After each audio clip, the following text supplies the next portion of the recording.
What if the entire Justice League had their powers taken away? In DC's new story, Absolute Power, a bunch of armed robbers were in the middle of a heist and about to get away with it inside of a chopper. But right before they could reach it, they were stopped dead in their tracks by the Man of Steel, stating that he was going to give them one chance to surrender peacefully. Unfortunately though, one of the robbers panicked and tried shooting Clark in the chest because he was afraid of going to prison. And usually something like a bullet is nothing for Clark to worry about. But for some reason this time he looked down at his hands, realizing that he was bleeding. And immediately after that, he began falling out of the sky towards the streets of Metropolis. After that, the story went 28 hours into the past, where things just weren't making any sense, because upon arriving to a park, Animal Man and his daughter Animal Girl started being attacked by a massive crowd of civilians who claimed that people with superpowers were killing innocent people. Now, apparently this incident was being aired on the news, and as Batman and Damian were watching the broadcast, the truth began to reveal itself as the news station was claiming that heroes like Shazam, the Green Lantern, and the Titans were killing innocent people for no good reason. So Mr. Terrific, Nightwing, and some of the other heroes patched themselves into the comms, expressing that this was complete nonsense because Mr. Terrific was just with Shazam taking down Giganta, and Nightwing and the Titans were nowhere near where the news said they were, but somehow there was footage surfaced where they were slaughtering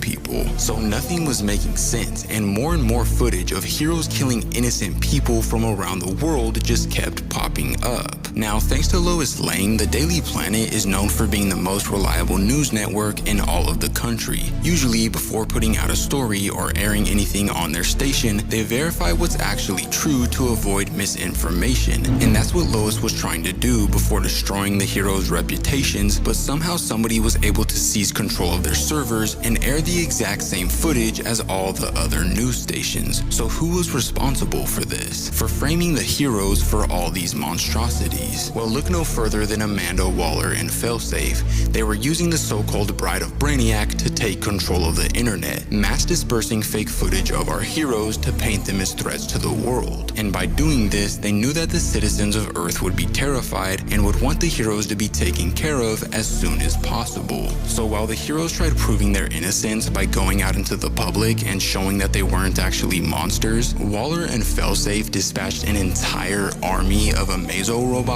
with the powers of all the Justice League members. And so just like that, they started picking off the heroes one by one and also rendering them defenseless by permanently taking their powers away. And how do we know it was permanent? Well, because when Green Arrow finally came into the picture, he confirmed it and also announced that he was on the side of Waller and that nobody outside of Earth was coming to save them because Waller struck a deal with the United Planets. So yeah, the heroes are losing their powers, friends are becoming enemies, and after capturing John Kent, the antagonists of our story began experimenting on him and turning him into a monster.